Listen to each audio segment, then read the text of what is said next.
पल याद वो आता है, नाज है अपने भाग्य पे, सोचे मन मुस्काता है। उनकी अदाएं बड़ी निराली, उनकी अदाएं बड़ी निराली, हृदय उन्हीं से सब कुछ बोलना।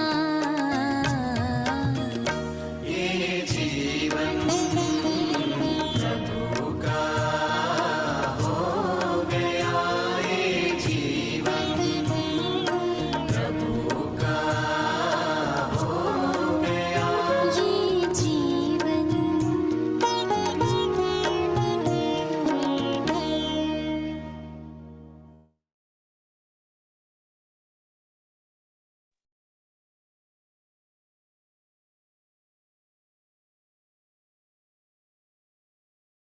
शांति। Good morning.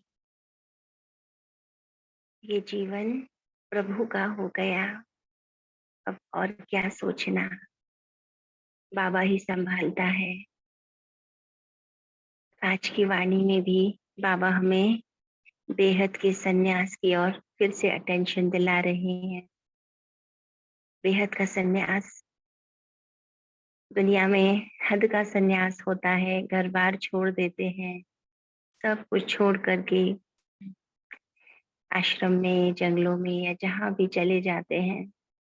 लेकिन बाबा ने हमें कितना सुंदर ये जीवन दे दिया कि बच्चे सब कुछ करो, लेकिन बुद्धि योग बाबा से लगा रहे। चलते फिरते बस एक बाबा, उसी के साथ संबंध की अनुभूति, उसी का स्नेह अनुभव होता रहे बस। और देखें तो सच्चा सुख उसी में है। दुनिया के सारे सुख हम देख चुके हैं, सुख के बाद दुख आता ही है, लेकिन यहाँ पर तो सुख और दुख से न्यारी अवस्था है। साधनों को यूज कर रहे हैं, लेकिन साधन यूज करते हुए भी उनका सुख भी ले रहे हैं, लेकिन इच्छा मात्रम, इच्छा नहीं है और साधन चाहिए, ये चाहिए, सब कुछ सेवा अर्थ यूज कर रहे हैं। तो छोड़ना नहीं, लेकिन बुद्धि से किसी भी साधन, आत्मा, परिस्थिति के प्रति प्रभाव, लगाव से मुक्त अवस्था है। ये हमारी जीवन मुक्त अवस्था। तो आज 5 नवंबर 2022 की वाणी। बाबा ने कहा, नीचे बच्चे, तुम्हें गृहस्थ व्यवहार में रहते सभी से तोड़ निभाना है। एक बार बेहद का संन्यास कर 21 जन्म की प्रारब्ध बनानी है। तोड़ निभाना है, ये नहीं कह सकते बाबा ये हमें ज्ञान में चलने नहीं देते, ये हमें योग करने नहीं देते, ये हमें भोजन योग युक्त होके बनाने नहीं देते। ये तो मन की बात है ना, मन से बाबा को याद करना है। हर तरह का तोड़ निभाते हुए सबकी संभाल करनी है, सारी जिम्मेवारियां निभानी है, लेकिन कराने वाला बाबा, उसकी स्मृति बनी रहे। तभी इस जीवन का हम भरपूर आनंद लें, संगम युग का आनंद लें, तो आगे 21 जन्म सतयुग त्रेता भी प्रारब्ध बनती जाएगी। प्रश्न है, चलते फिरते कौन सी एक बात याद रहे तो तुम रूहानी यात्रा पर हो। बाबा ने युक्ति बता दी कि बाबा कहते हैं ना, तुम निरंतर रूहानी यात्रा पर रहो, रूहानी सेवाधारी बने रहो, निरंतर याद रहे। तो क्या करें उसके लिए? बाबा ने कितनी सुंदर युक्ति बताई। चलते फिरते याद रहे कि हम एक्टर हैं, हमको अब वापस घर जाना है। हम यदि घर में माँ है, तो ये याद रहे कि मैं माँ की एक्टिंग कर रही हूँ, या मैं उसका रोल प्ले कर रही हूँ ना, या मेरी जिम्मेदारी है, मैं एक माँ हूँ, तो उसका जो भी एक सही यथार्थ रोल होना चाहिए वो मैं निभा रही हूँ, और मुझे वापस घर जाना है। तो अटैचमेंट नहीं होगा। हम्म, कोई भी रोल हम कर रहे हैं, चाहे हम किसी प्रोफेशन में हैं, तो ये याद रहे कि मैं इस प्रोफेशन में अपना रोल अदा कर रही हूँ, तो डिटैच रहेंगे। तो बाप यही याद दिलाते हैं, बच्चे मैं तुम्हें वापिस ले जाने आया हूँ। इस स्मृति में रहना ही मन मना भव मध्याजी भव है। यही रूहानी यात्रा है जो तुम्हें बाप सिखलाते हैं। कर्म कर रहे हैं, संबंध भी निभा रहे हैं, लेकिन स्मृति रहे कि मैं एक्टर हूँ। तो हम जो भी रोल प्ले कर रहे हैं ना, वो एक्यूरेट करेंगे, बहुत अच्छे से करेंगे। खुशी भी होगी, सुख दुख के खेल भी देखते रहेंगे, हाँ, अटैच रहकर देखेंगे, क्योंकि मन ही मन बाबा की याद रहेगी कि बाबा मुझे घर ले जाने आया है, अब जाना है। जो भी कर रहे हैं बस उसको तोड़ निभाने के लिए कर रहे हैं। और मध्या जी कि मैं सतयुग में जाकर विश्व महाराजन विश्व महारानी बनूंगी। तो ये रूहानी यात्रा चलती रहे। प्रश्न है, सदगति के लक्षण कौन से हैं? यानी हमारी उन्नति हो रही है, ये हमें कैसे अनुभव होगा, क्या विशेषताएं हैं? तो जो देवी देवताओं की महिमा है, सर्वगुण संपन्न, 16 कला संपूर्ण, मर्यादा पुरुषोत्तम, डबल अहिंसक, तो ये सारी जो महिमा है, धीरे धीरे हमें अपने में महसूस होने लगेगी। इसके लिए ये भी है कि हम तैयार रहें हर बात को सीखने के लिए। अभी संगम युग को ये वरदान है कि हम जो बनना चाहें वो बन सकते हैं, जैसा अपने आप को मोल्ड करना चाहें, जैसा अपने अंदर परिवर्तन लाना चाहें, हम कर सकते हैं। कलयुग की दुनिया में जो संस्कार बन गए, आदतें बन गई, उन्हें सुधारना मुश्किल लगता है। लेकिन जैसे ही हम ब्राह्मण बन जाते हैं, हमारे अंदर एक परिवर्तन शक्ति कार्य करने लगती है, हमारी चढ़ती कला होती है। हम नीचे नहीं आ रहे, हम और ही आगे बढ़ने लगते हैं। तो ये अंतर है। तो हमारी सदगति हो रही है, और सदगति करने वाला कौन है? स्वयं परमात्मा। तो ये सदगति के लक्षण हैं जो तुम्हें बाप द्वारा प्राप्त होते हैं। सारे हमारे अंदर गुण आने लगते हैं, विशेषताएं आने लगती हैं। जैसे जैसे आप 16 कलाओं की लिस्ट बनाएं और 16 कलाओं में एक एक कला का चिंतन करें गहराई से, चिंतन करते करते आप उसको धारण करने लग जाओगे। ये वरदान अभी इस संगम युग को है। कल था ना प्रश्न में, संगम युग की विशेषता क्या है? तो ये भी एक विशेषता है। गीत है, धीरज धर मनवा धीरज धर, अब सुख के दिन आए के आए। ओम शांति। बच्चे नंबरवार पुरुषार्थ अनुसार जानते हैं कि अब पुराना नाटक पूरा होता है। तो पहले हम ये देखें कि अभी कौन मेरे सामने बैठा है, कौन मुरली सुना रहा है। स्वयं बाबा, ब्रह्मा बाबा के तन में शिव बाबा बैठ मुझे मुरली सुना रहे हैं। तो बाबा की दृष्टि को, बाबा के वाइब्रेशंस को हम महसूस करें। फिर बाबा हमें बोल रहे हैं, बच्चे अब नाटक पूरा हो रहा है, दुख के दिन बाकी कुछ घड़ियां हैं, और फिर सदा सुख ही सुख होगा। ऐसा बाबा क्यों बोल रहा है कि बच्चे अब वापस जाने का समय आ गया है।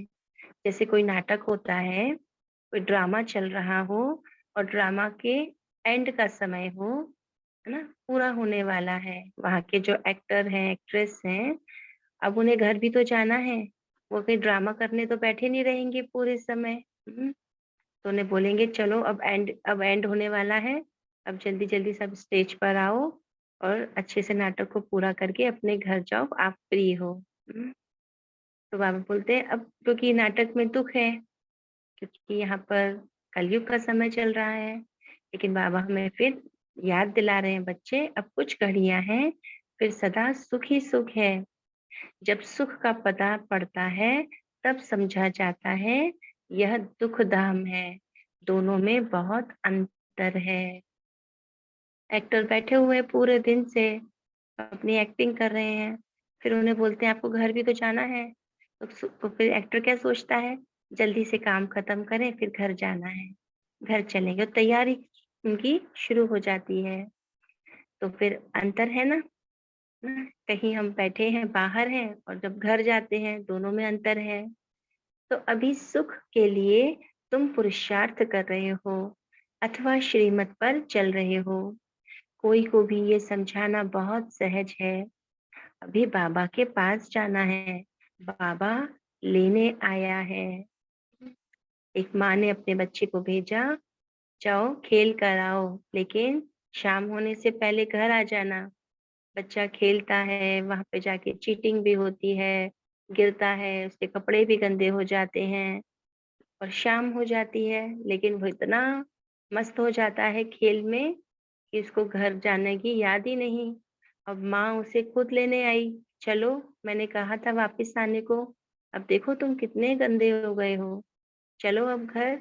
माँ उसको नहलाती है, उसको साफ करती है, उसे अच्छे कपड़े पहनाती है, फिर तैयार करती है। तो अभी बाबा भी आया है हमें ले जाने के लिए। चलो बच्चे, तो गृहस्थ व्यवहार में रहते कमल फूल समान पवित्र रहना है। तो जाएंगे तो ऐसे ही तो नहीं जाएंगे, है ना, पवित्र होके जाएंगे क्योंकि पवित्र दुनिया में जाना है। इसके लिए तोड़ जरूर निभाना है, घर छोड़ना नहीं है।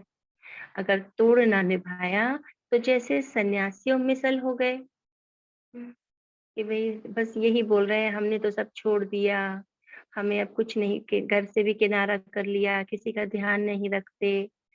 तो ऐसा नहीं होना है। जो तोड़ नहीं निभाते हैं उनको निवृत्ति मार्ग अथवा हठ योग कहा जाता है। अभी भगवान राजयोग सिखलाते हैं जो हम सीखते हैं। हम सब राजयोगी है ना। भारत का धर्म शास्त्र है गीता। सन्यासियों का है हठ योग, घर बार छोड़ जंगल में चले जाना। उन्हों को जन्म बाई जन्म सन्यास करना पड़ता है, उनका हठ योग है। तुम गृहस्थ व्यवहार में रहते एक बार सन्यास करते, फिर 21 जन्म उनकी प्रारब्ध पाते हो। और देखिए तो ये जन्म भी कितना सुंदर है, जब हम बेहद के सन्यासी हैं, यानी दुनिया की बातों से बिल्कुल डिटैच हैं ना, हद की बातें हमें आकर्षित नहीं करती, साधनों में हम लिप्त नहीं होते, यूज कर रहे हैं, बल संसार में रह रहे हैं, लेकिन मन में एक बाबा है। बाबा का ही चिंतन, उनकी ज्ञान का ही हम निरंतर मंथन कर रहे हैं।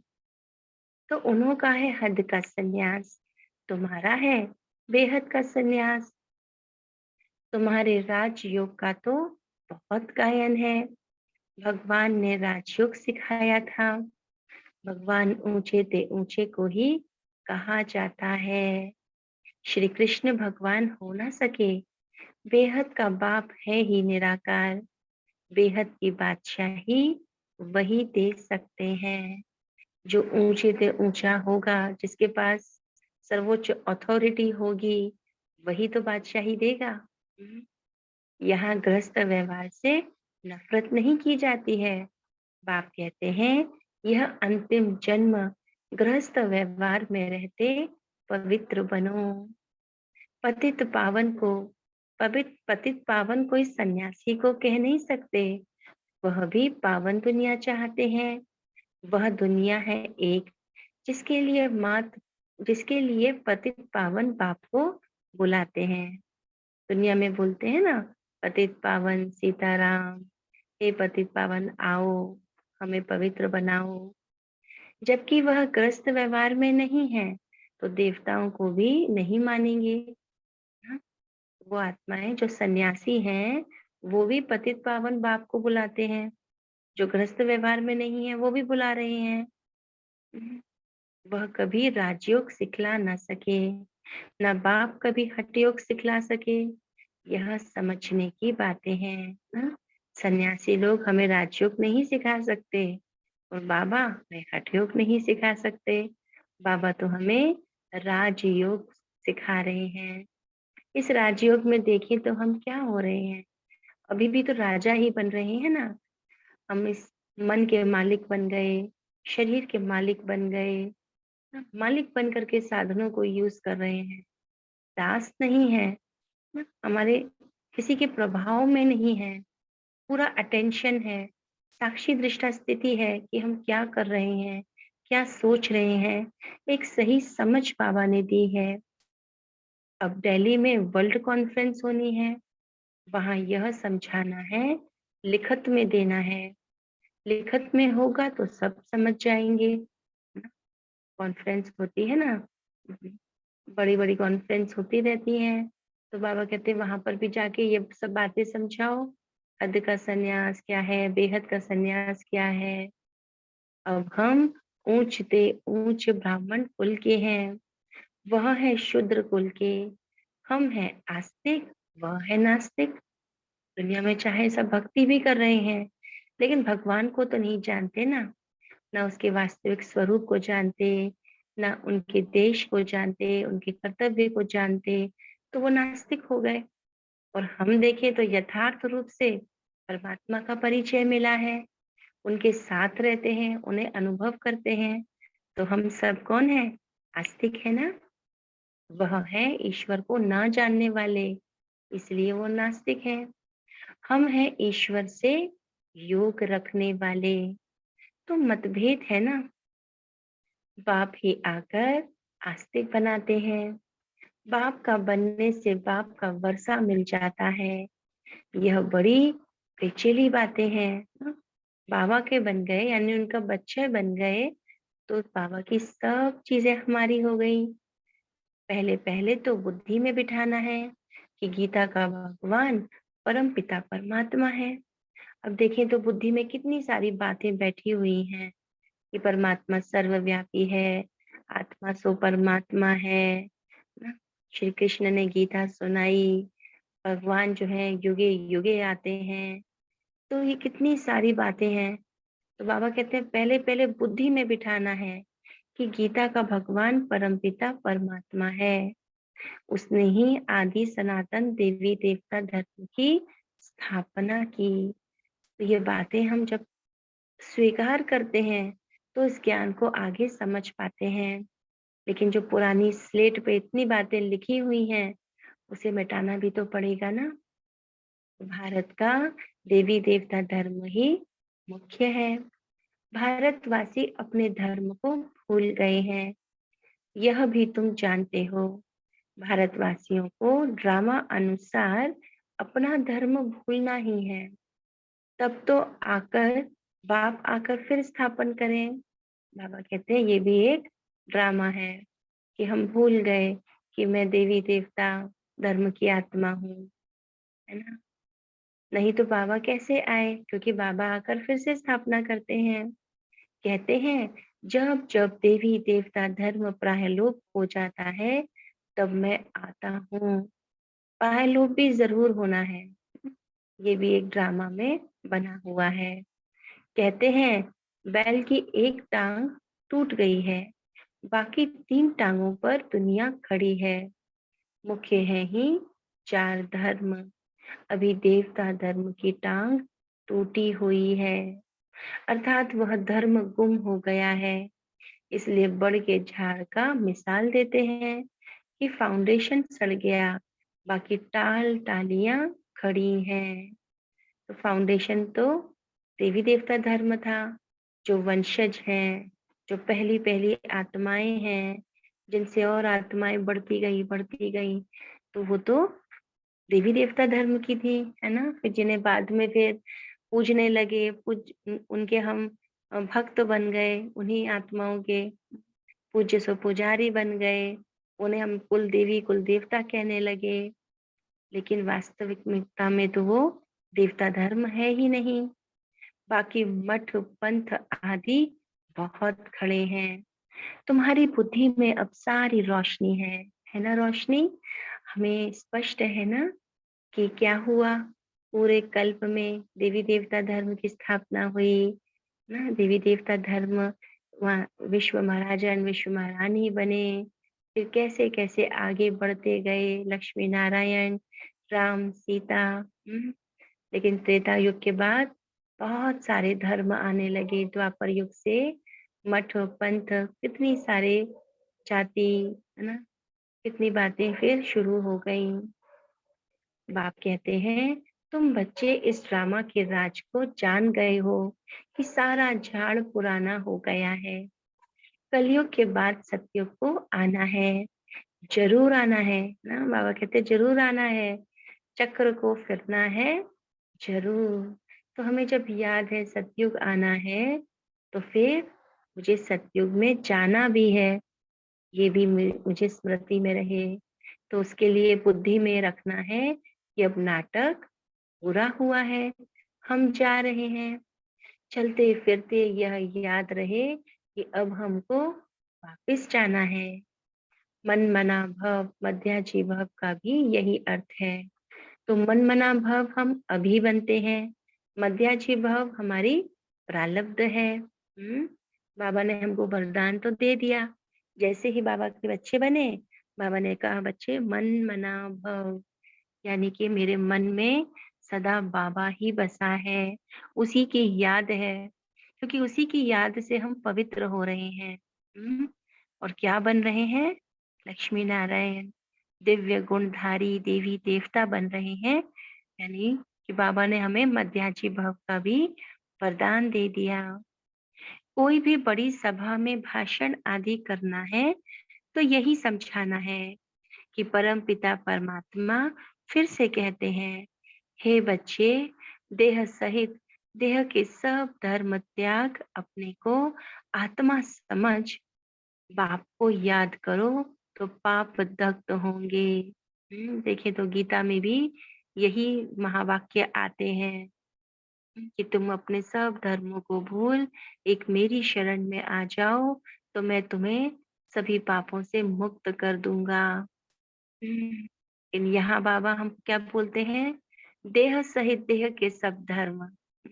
यहाँ पे धर्म का मतलब हिंदू मुस्लिम से नहीं है, कि देह से संबंधित हमने जितनी भी बातें अपने अंदर भर रखी हैं, मेरे संबंध, साधन, संपत्ति, उन सबको बुद्धि से त्याग करके बस एक बाबा की याद हो तो हमारे विकर्म विनाश हो जाएंगे। मैं तुमको राजयोग सिखलाता हूँ। गृहस्थ व्यवहार में रहते कमल फूल समान बन मुझे याद करो, पवित्र रहो, नॉलेज को भी धारण करो। अभी सब दुर्गति में है। सतयुग में देवताएं सदगति में थे, फिर बाबा आकर सदगति करते हैं। क्या सदगति करते हैं? सर्वगुण संपन्न, 16 कला संपूर्ण, संपूर्ण निर्विकारी, मर्यादा पुरुषोत्तम, डबल अहिंसक, यह है सदगति के लक्षण। यह लक्षण कौन देते हैं? कौन देते हैं? कौन हमें दिव्य गुणों से भरपूर कर रहा है? बाबा। उनके फिर लक्षण क्या है? वह ज्ञान का सागर, शांति का सागर है। बाबा के लक्षण क्या है? कि वो ज्ञान का सागर, शांति का सागर, प्रेम का सागर, पवित्रता का सागर, आनंद का सागर है। उनकी महिमा बिल्कुल अलग है। ऐसे नहीं सब एक ही एक है, एक बाप है, हम सब आत्माएं उनके बच्चे हैं।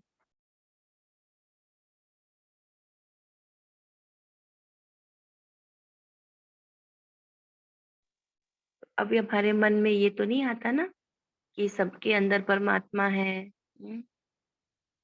तो अब नई रचना रची जाती है।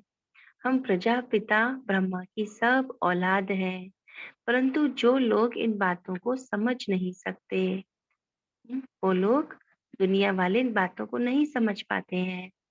ब्राह्मण वर्ण सबसे ऊंच है, भारत के ही वर्ण गाए जाते हैं। 84 जन्म लेने में इन वर्णों से पास करना होता है। ब्राह्मण है ही संगम पर। 84 जन्म जब लेते हैं तो हम क्या, अभी हम कौन बने हैं? ब्रह्मा। फिर हम द्वापर सतयुग में सतयुग त्रेता में देवता बनेंगे। फिर द्वापर युग में क्षत्रिय बन जाएंगे। सतयुग में देवता होंगे, त्रेता युग में क्षत्रिय बन जाएंगे, द्वापर युग में वैश्य और कलयुग में शूद्र, फिर संगम पर ब्राह्मण। बाबा कहते हैं अच्छा, साइलेंस तो बहुत अच्छी है। हम साइलेंस को दिन भर में फील करते हैं। जो बाबा ने हमें इस बाबा मिलन की वाणी में बाबा ने हमें कितना अच्छा एक अभ्यास बताया कि बीच-बीच में अशरीरी हो जाओ, बिल्कुल शांत, ना साइलेंस में बैठ जाओ, आत्मिक स्मृति में बैठ जाओ। तो सबने ये अभ्यास किया। कोई ऐसा तो नहीं कहता कि हमारे पास टाइम नहीं है, बहुत बिज़ी हैं। चाहे 1 मिनट हो, कुछ भी कर्म कर रहे हैं, बिल्कुल शांति से बैठ जाएँ। तो साइलेंस बहुत अच्छी लगी कि नहीं लगी? लगी ना? और वो शांति कहाँ थी? मेरे ही भीतर। शांति का हार तो गले में पड़ा है। एक रानी की कहानी है ना, रानी की कहानी है ना कि रानी जो है पूरे शहर में हार ढूँढने के लिए अपने सिपाहियों को लगा देती है कि मेरा हार गुम हो गया, ढूँढो। और पता चलता है हार तो गले में ही है। तो शांति तो गले में ही है। हम दुनिया भर में ढूँढते आए। अब शांति धाम अपना घर बहुत याद पड़ता है। चाहते सब हैं शांति घर में जाएं, परंतु रास्ता कौन बताए? शांति के सागर बाप के सिवाय कोई बता ना सके।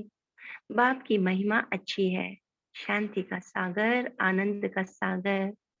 ना कई बार होता है ना, हमारी अवस्था नीचे ऊपर हो रही है, योग नहीं लग रहा। तो बाबा की महिमा को ही गाने लगे। बाबा कैसा है? शांति का सागर है, आनंद का सागर है, प्यार का सागर है। उन्हीं की महिमा, वही जो उनके गुणों का चित्र आता है ना, उसी का ही हम चिंतन करने लगे तो आप देखोगे अवस्था कितनी अच्छी हो जाएगी। फिर आत्मिक स्वरूप पर स्थित हो जाएंगे कि मैं भी आत्मा शांत स्वरूप हूँ, आनंद स्वरूप हूँ। मनुष्य सृष्टि का बीज रूप, कितना रात दिन का फर्क है।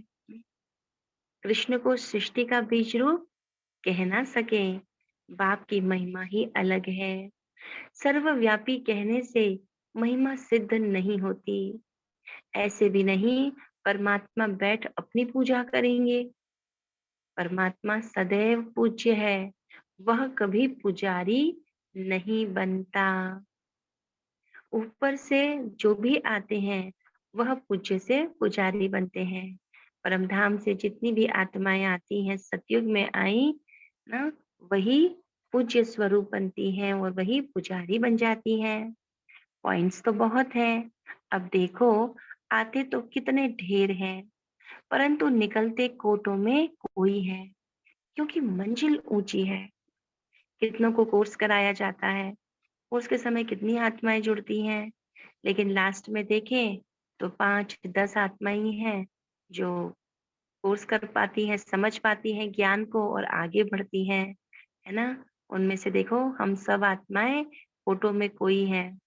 जब हमने भी कोर्स किया होगा, आप सबने भी कोर्स किया है ना, ऑनलाइन कोर्स भी किया है या कहीं सेंटर पे किया है, तो आपके साथ कितनी ही सारी आत्माओं ने कोर्स किया, लेकिन भगवान ने आपको चुना। आपके अंदर ही वो ज्ञान जो है वो इमर्ज हो पाया। तो आप खोटों में कोई सर्वश्रेष्ठ आत्मा हो। परंतु निकलते खोटों में कोई है, क्यों? क्योंकि मंजिल ऊंची है।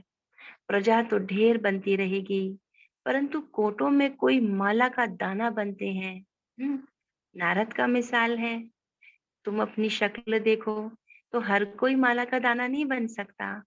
जिसने मेहनत की, जिसने बाबा से सारे गुण शक्तियां अपने अंदर भरी हैं, वही तो माला का दाना बनेगा ना। जी। तो नारद का मिसाल दिया, तुम अपनी शक्ल देखो, लक्ष्मी को वरने लायक बने हो। राजा तो थोड़े बनेंगे, एक राजा की ढेर प्रजा बनती है। पुरुषार्थ करना चाहिए। बाबा ये भी कहते हैं कि जिन आत्माओं ने कोर्स किया, चाहे वो नहीं आगे बढ़ी, लेकिन वो प्रजा में ज़रूर आ जाती हैं, यानी सतयुग त्रेता युग में आ जाती हैं। लेकिन वो आत्माएँ जो ज्ञान में बहुत अच्छे से चल रही हैं, है ना? अपने दिव्य गुण धारण कर रही हैं, ज्ञान का चिंतन करती हैं, धारणाएँ कर रही हैं, तो वो राजाओं की श्रेणी में आ जाती हैं। और फिर जिन्होंने कोर्स किया, ज्ञान को समझा, लेकिन पूरा-पूरा नहीं चल पाए, तो वो प्रजा में तो आएँगे ही। तो ऐसे ही पुरुषार्थ करना चाहिए ऊंच बनने का। राजाओं में भी कोई बड़ा राजा, कोई छोटा। भारत के कितने राजाएं हैं, कितनी राजाइयां चली आती हैं। सतयुग में भी बहुत राजाएं, महाराजाएं होते हैं। महाराजाओं के फिर प्रिंस प्रिंसेस भी होते, उनके पास बहुत प्रॉपर्टी होती है। राजाओं के पास कम प्रॉपर्टी होती। जो महाराजा होते हैं, प्रिंस प्रिंसेस होते हैं, उनके पास ज़्यादा होती है, यानी वहाँ पर भी नंबरवार है। अभी है प्रजा का प्रजा पर राज्य, अभी राजधानी स्थापन हो रही है। यह है श्री लक्ष्मी नारायण बनने की नॉलेज। हम ऊंच पद पा रहे हैं और वो तो प्रारब्ध है, लेकिन जो हम वर्तमान में कर रहे हैं, बेहद के सन्यासी बने, तोड़ निभा रहे हैं, ना ज्ञान का चिंतन कर रहे हैं, योग बल जमा कर रहे हैं, उससे हमें वर्तमान में भी कितना सुख मिल रहा है। कितनी बातों से हम बच गए, व्यर्थ से बच गए। दुनिया में कितना हाहाकार है, कितना शो है, उन सब से हम बच गए। तो हमारा ये अभी का जीवन, ब्राह्मण जीवन भी तो कितना श्रेष्ठ है। 21 जन्मों में ये एक वर्तमान जीवन भी हमारा है। हुँ? तो उसके लिए ही तुम पुरुषार्थ कर रहे हो। पूछते हैं लक्ष्मी नारायण का पद पाएंगे व राम सीता का, तो सब क्या कहेंगे? लक्ष्मी नारायण का। बाप से पूरा वर्षा लेंगे। वंडरफुल बातें हैं, और कोई जगह यह बातें नहीं है, ना कोई शास्त्र में ही है ना? कितनी अलग बातें हैं, नई नई बातें बाबा ने हमें सिखाई। बच्चे तुम ही लक्ष्मी नारायण हो। अभी तक हम भक्ति में जाते थे, कितने बड़े-बड़े मंदिरों में देखते थे, कितना सुंदर उनको वस्त्रों से, जेवर से सजाते हैं। और बाबा कह रहे हैं बच्चे ये तुम ही हो, तुम ही बनने वाले हो। तो कितनी वंडरफुल बातें हैं। अब तुम्हारी बुद्धि का ताला खुल गया है। बाप समझाते हैं, चलते फिरते अपने को एक्टर समझो। करके देखना, आज पूरे दिन है ना, ऐसा ही महसूस करना कि मैं जो भी कर रहा हूँ ना, वो एक्टिंग कर रहा हूँ। जो हीरो हीरो होता है ना किसी भी मूवी का, ड्रामा का, तो उसको अटेंशन रहता है कि मैं हीरो हूँ। तो उसका हर एक जो एक्ट है वो एक्यूरेट होगा। हुँ, उसकी उसकी चाल-ढाल ही अलग होगी, उसके अंदर शान होगी। कोई बात आएगी तो उसको बहुत छोटी लगेगी, है ना? वो हर बात को ऐसे ही बिल्कुल सहजता से क्रॉस कर लेगा, हमेशा हँसमुख दिखेगा, है ना? प्रसन्न दिखेगा, टेंशन में नहीं होगा। तो ऐसे ही हम अपने आप को हीरो पार्टधारी समझें कि मैं जो भी कर रहा हूँ, जहाँ भी हूँ, मैं हीरो हूँ। तो जैसी हमारी स्मृति होती है, जैसी हमारी कॉन्शियस होती है ना? हम वो बनते जाते हैं, हमसे वैसे ही वाइब्रेशन निकलते हैं। आस-पास वाले भी हमको हीरो ही समझने लगेंगे। उन्हें भी ऐसा लगेगा कि ये कुछ अलग है ना? क्योंकि हमारी कॉन्शियस में है, और हमारा जो भी कर्म होगा वो श्रेष्ठ होगा। और सबसे मुख्य बात, हमें बाबा की याद सहज रहेगी, क्योंकि मैं एक्टिंग कर रही हूँ, तो मैं दुनिया की बातों के प्रभाव से मुक्त रहूँगी। दूसरों के व्यवहार से हम अलग होंगे, डिटैच रहेंगे। हुँ, हम अपने आप को ऊँची स्टेज पर अनुभव करेंगे। तो उससे क्या होगा? हमें ये याद रहेगा कि हमें अब वापस जाना है। मैं ही हूँ, मैं अभी भी हीरो हूँ, और सतयुग में भी मुझे हीरो बनना है। तो अब हमको वापस जाना है। यह सदैव याद रखें, इसको ही मनमना भव मध्याजी भव कहा जाता है। मन में बस एक बाबा है, और बाबा के वाइब्रेशन, जब हाई वाइब्रेशन के अंदर हम स्वयं को महसूस करेंगे, तो जो भी होगा हमसे बहुत अच्छा होगा। तो बाप घड़ी-घड़ी याद दिलाते हैं, बच्चे तुमको वापस ले जाने आया हूँ। यह है रूहानी यात्रा। यह बाप के सिवाय और कोई करा नहीं सकते। भारत की महिमा भी करनी है। यह भारत होलीएस्ट लैंड है। सर्व के दुख हरता, सुख करता, सबके सदगति दाता बाप का बर्थ प्लेस है।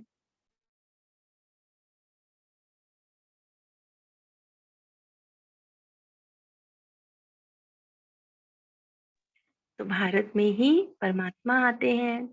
वही बाप सबका लिबरेटर है। हम सबको ले जाता है, सदगति कराता है।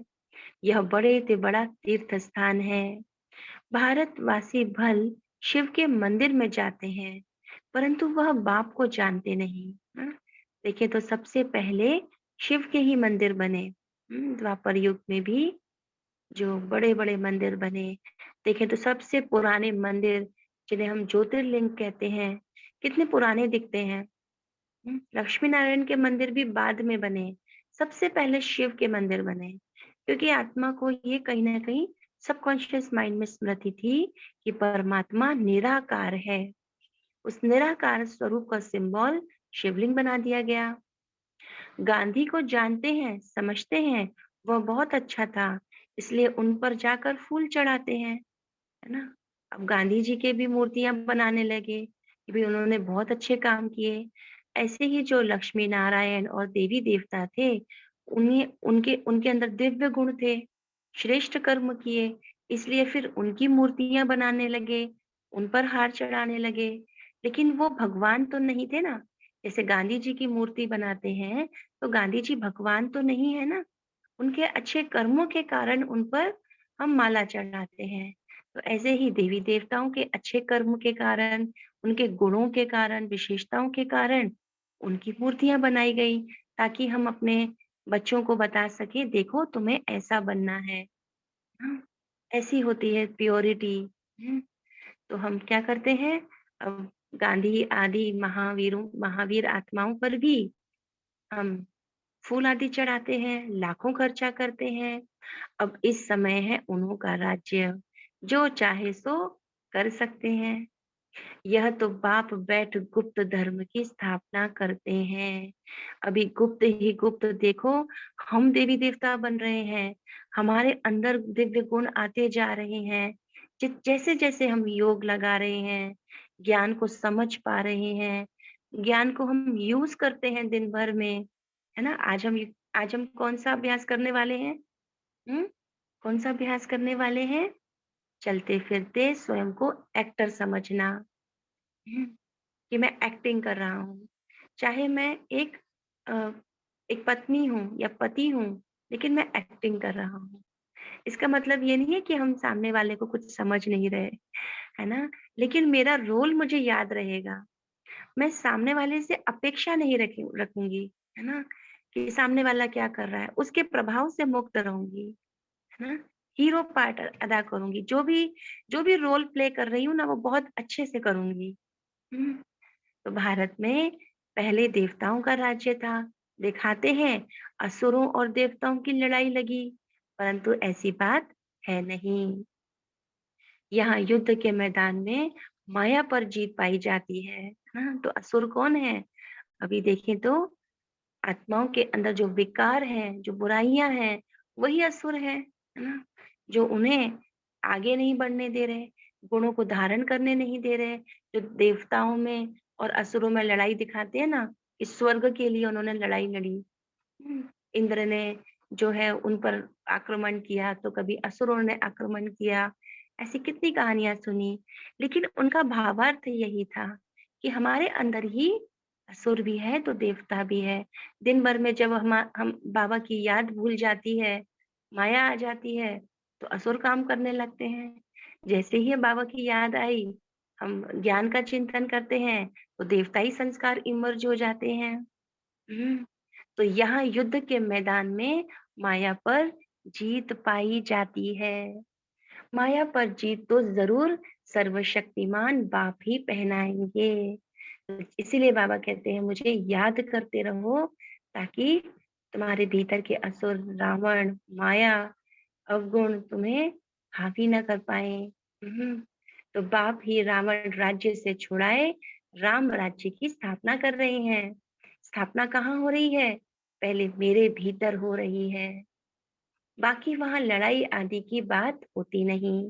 अभी देखो, मनुष्यों में शक्तिवान क्रिश्चियन लोग हैं। वह सब पर जीत पहन सकते हैं, परंतु वह विश्व का मालिक बने, यह कायदा नहीं है। इस राज को तुम ही जानते हो।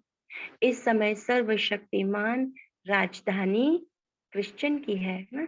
जो देखें तो बाकी देशों में सभी जगह क्रिश्चियन धर्म ही सबसे ज्यादा अडॉप्ट किया गया है। नहीं तो उन्हों की संख्या सबसे कम होनी चाहिए, क्योंकि लास्ट में आए। परंतु तीनों धर्मों में यह सबसे तीखा है। सबको हाथ में कर बैठे हैं। यह भी ड्रामा बना हुआ है। ये भी ड्रामा है कि क्रिश्चियन धर्म जो है अंत में बहुत ज्यादा उसका शो होगा। इन द्वारा ही फिर हमको राजधानी मिलती है। कहानी भी है, दो बंदर लड़े, माखन तीसरे को मिल जाता है ना। अब ये भी होने वाला है कि आपस में लड़ाई होगी, लेकिन जो बाबा के बच्चे हैं वो वो तो आपस में लड़के सब मर जाएंगे, खत्म हो जाएंगे।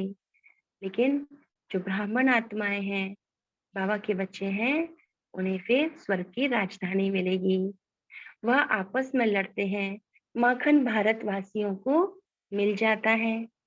कहानी तो पाई पैसे की है, अर्थ कितना बड़ा है ना। देखिए ना, बंदर की कहानी है ना। बिल्लियां लड़ रही थी आपस में कि मुझे रोटी चाहिए, उस जगह मुझे चाहिए। तो बंदर कहता है चलो आधी आधी करते हैं, बराबर बराबर करते हैं।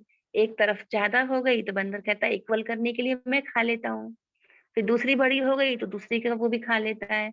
ऐसे करके पूरी रोटी बंदर खा लेता है और बिल्लियां देखती रह जाती हैं।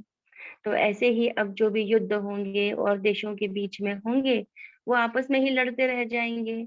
लेकिन स्वर्ग तो भारत में ही स्थापन हो जाएगा। तो मनुष्य एक्टर होते भी ड्रामा को नहीं जानते। हम सब एक्टर हैं, ध्यान रखना, सब ड्रामा चल रहा है। इस ज्ञान को समझते फिर भी करीब है। साहूकार लोग कुछ भी नहीं समझते। गरीब निवास पतित पावन बाप ही गाया हुआ है। अब प्रैक्टिकल में पार्ट बजा रहे हैं। बड़ी बड़ी सभाओं में तुमको समझाना है। विवेक कहता है कि धीरे धीरे वाह वाह निकलेगी, है ना। पहले जब ब्रह्म कुमारी इसमें ये ज्ञान चला, बहुत विरोध हुआ, आत्माएं नहीं समझ पाई। लेकिन धीरे धीरे कैसे, क्योंकि परमात्मा का ज्ञान है ना, उसने हमें तैयार किया है। तो धीरे धीरे ज्ञान बढ़ते बढ़ते कितने सेंटर खुलते गए, कितनी आत्माएं जुड़ती गई, कितनी आत्माओं का उद्धार हुआ। अंत में फिर वाह वाह निकलेगी। लास्ट मोमेंट में डंका बजना है। अभी तो बच्चों पर ग्रहचारी बैठती रहती है, लाइन क्लियर नहीं है, विघ्न पड़ते रहते हैं। जितना पुरुषार्थ करेंगे उतना ऊंच प्रारब्ध मिलेगी। पांडवों को 3 पैर पृथ्वी के नहीं मिलते थे। अभी का यह गायन है ना। पांडवों की भी कहानी है ना। उनको फिर कौरवों ने नहीं दिया, परंतु यह किसको पता नहीं कि फिर वही फिर विश्व के मालिक बनेंगे। प्रैक्टिकल में तुम बच्चे अब जानते हो, इसमें अफसोस नहीं किया जाता है। कल्प पहले भी ऐसे हुआ था। ड्रामा के पट्टे पर खड़ा रहना है। ड्रामा के पट्टे पर जब हमें पता है कि क्या होने वाला है, बाबा ने स्पष्ट कर दिया, बच्चे स्वर्ग तुम्हें ही मिलेगा, तुम ही जो है सतयुग में जाओगे ना। तो जब हमें पता है और हम ही हीरो एक्टर हैं, तो फिर डरना क्या। कोई कुछ भी कर रहा है, कोई कैसा भी पार्ट प्ले कर रहा है, वो उसका रोल है। ये ड्रामा में नूंद है कि होना ही है, तो वो हो रहा है। लेकिन अंत में सब अच्छा ही होगा। जैसे एक ट्रेन को पट्टे पर रख देते हैं, पटरी पर रख देते हैं, तो वो अपने आप उस रास्ते पर चलती जाती है। तो ऐसे ही अब हमें प्रश्न नहीं करना कि यहाँ जाएं कि वहां जाएं, क्या करें। एक बार हमें ड्रामा के राज का पता चल गया, और जैसा बाबा हमको चला रहा है, बस चलते जाएं, और फिर अंत में विजय हमारी ही होनी है, ये निश्चय है। हम्म तो हिलना नहीं चाहिए। अब नाटक पूरा होता है, चलते हैं सुखधाम में। हमारी पटरी कहाँ जा रही है? सुखधाम की ओर। तो पढ़ाई ऐसी पढ़े जो ऊंच पद पा लेवे। अच्छा, बाबा से याद प्यार लेंगे। बाबा आपको देख रहा है, बहुत प्यार से कह रहा है। मीठे मीठे सिके लदे रूहानी बच्चों प्रति माता पिता बाप दादा का याद प्यार। Good morning. रूहानी बाप की रूहानी बच्चों को नमस्ते। हम सब रूहानी बच्चों की भी रूहानी माता पिता बाप दादा को याद प्यार। गुड मॉर्निंग, नमस्ते, शुक्रिया बाबा, शुक्रिया। धारणा के लिए सार है, किसी भी बात का अफ़सोस नहीं करना है। हुँ, अभी कोई बात है ऐसी जो अफ़सोस किया जाए? अब तो खुशी में रहने का समय है। अपनी बुद्धि की लाइन सदा क्लियर रखनी है। ग्रहचारी से अपनी संभाल करनी है। ग्रस्त व्यवहार से तोड़ निभाना है, नफ़रत नहीं करनी है। ऐसा नहीं कहना कि ये तो अज्ञानी है, ये देखो अपवित्र है, ये क्या कर रहे हैं? कुछ नहीं। ना, हमें सबके साथ रहते हुए तोड़ निभाना है, सबको प्यार देना है और याद रखना है मैं हीरो एक्टर हूँ। कमल फूल समान रहना है, आस्तिक बन सबको आस्तिक बनाना है। वरदान है, बड़ी दिल रख सेवा का प्रत्यक्ष फल निकालने वाले विश्व कल्याणकारी भव। बड़ी दिल रखना है। कि छोटी छोटी बातों में मूंझ जाएं, हम ये नहीं कर सकते, वो नहीं कर सकते, ये सेवा छोटी है, ये बड़ी है, नहीं, बड़ी दिल, विशाल हृदय वाले। मैं कौन हूँ याद रखना है, मैं तो हीरो पाठधारी हूँ, मैं पूज्य स्वरूप हूँ। मैं सतियों की देवी देवी हूँ, देवता हूँ। जब ये स्मृति रहेगी तो दिल भी बड़ा होगा। सबके आधार मूरत हम ही हैं। हमारे हर संकल्प से दुनिया चल रही है। आप आज जब प्रैक्टिस करोगे ना कि मैं एक्टर हूँ, है ना? तो आप देखोगे आप जो सोच रहे हो, सामने वाला भी उसी के अनुसार चलने लगेगा। जब हम दूसरों से प्रभावित हो जाते हैं, तो दूसरे हमें अपने वश में कर लेते हैं, है ना? लेकिन जब हम दूसरों से डिटैच होकर के मैं हीरो पाठधारी अपने आप को अलग एक साक्षी दृष्टा होकर के रहती हूँ, तो मेरे संकल्पों का प्रभाव दूसरी आत्माओं पर पड़ने लगता है और मैं जो श्रेष्ठ संकल्प क्रिएट कर रही हूँ, वो संकल्प उन आत्माओं तक भी पहुँच जाते हैं, यानी हम उनका भी कल्याण करने के निमित्त बन जाते हैं। बाबा बोले, जो बच्चे बड़ी दिल रखकर सेवा करते हैं, तो सेवा का प्रत्यक्ष फल भी बड़ा निकलता है। तो आज सभी बड़ी दिल रखकर सेवा करेंगे।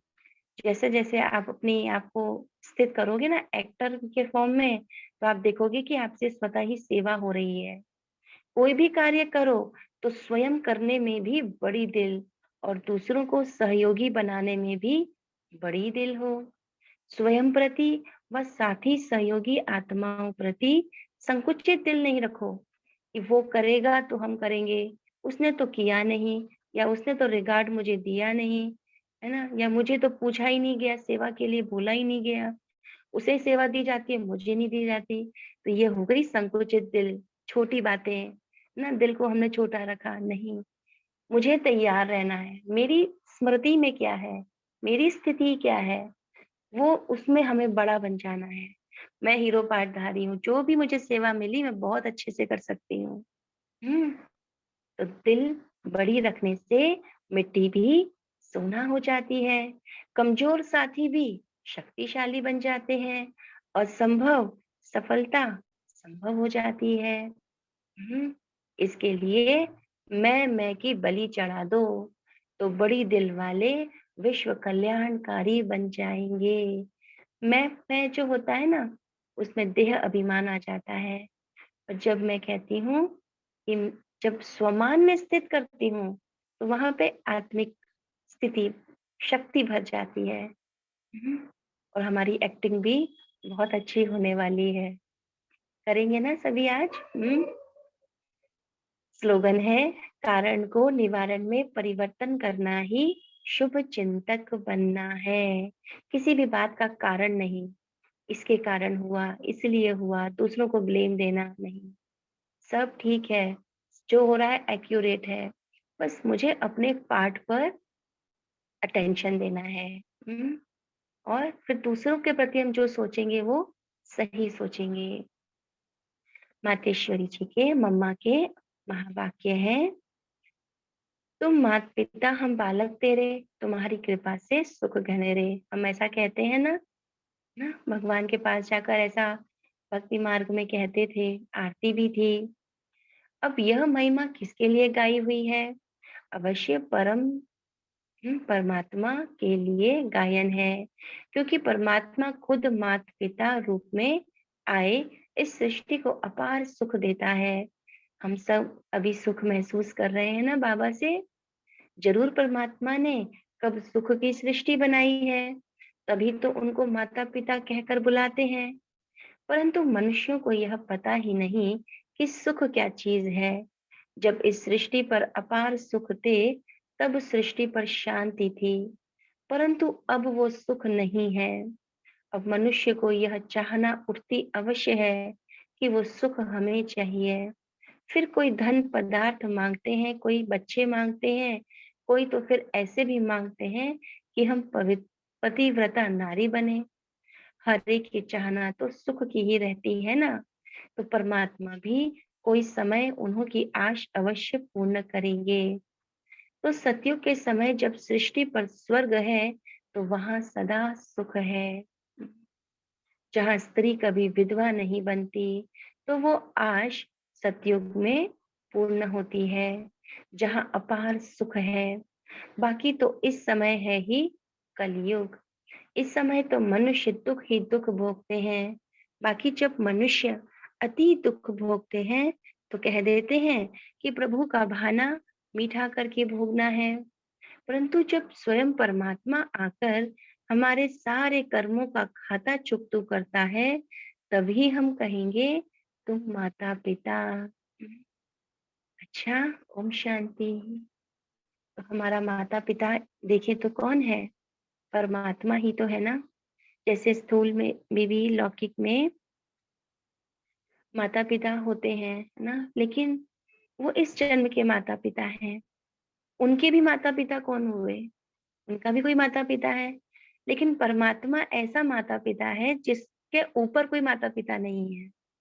वो सारी सृष्टि का माता पिता है, सभी आत्माओं का माता पिता है, और वो सभी को सुख देता है, सभी का कल्याण करता है ना। इसीलिए देखें तो हम सभी चाहे भक्ति मार्ग में, चाहे हमें ज्ञान नहीं है, लेकिन फिर भी उन्हें माता पिता कह के ही बुलाते हैं। अच्छा, ओम शांति। तो आज हम सभी क्या क्या अभ्यास करने वाले हैं, अपनी डायरी में नोट करें। अपने पास आज के दिन का होमवर्क तैयार कर लें और अभी से ही शुरू हो जाए। जैसे ही अभी मुरली क्लास पूरी हुई और जो होमवर्क हम अपने लिए हमने डिसाइड किया कि आज मैं हीरो एक्टर बनने वाला हूँ, व्यस्त व्यवहार में रहते मुझे सबसे तोड़ निभाना है। तो आप सबको बहुत आनंद आएगा। तो सभी अपने अपने अभ्यास चैट बॉक्स पे भी शेयर कर सकते हैं, अपने पास नोट भी कर सकते हैं। अच्छा, आप सबका बहुत बहुत शुक्रिया। शुक्रिया बाबा। ओम शांति। गीत प्ले कर सकते हैं।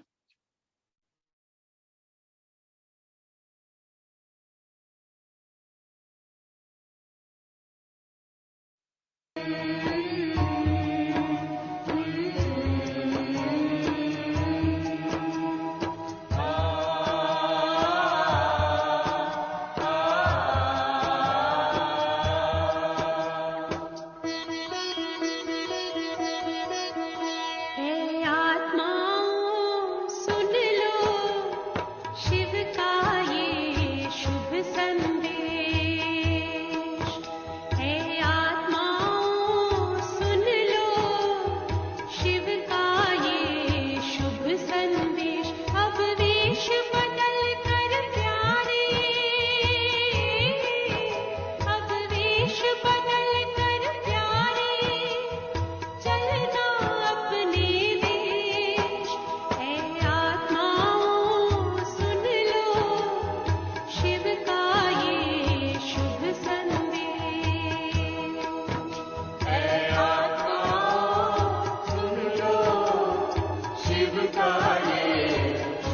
संदेश।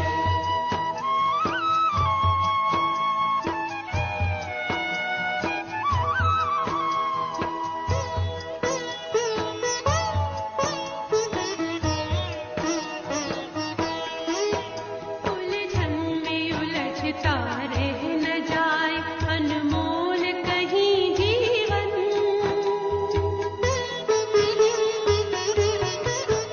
उलझन में उलझता रह न जाए अनमोल कहीं जीवन।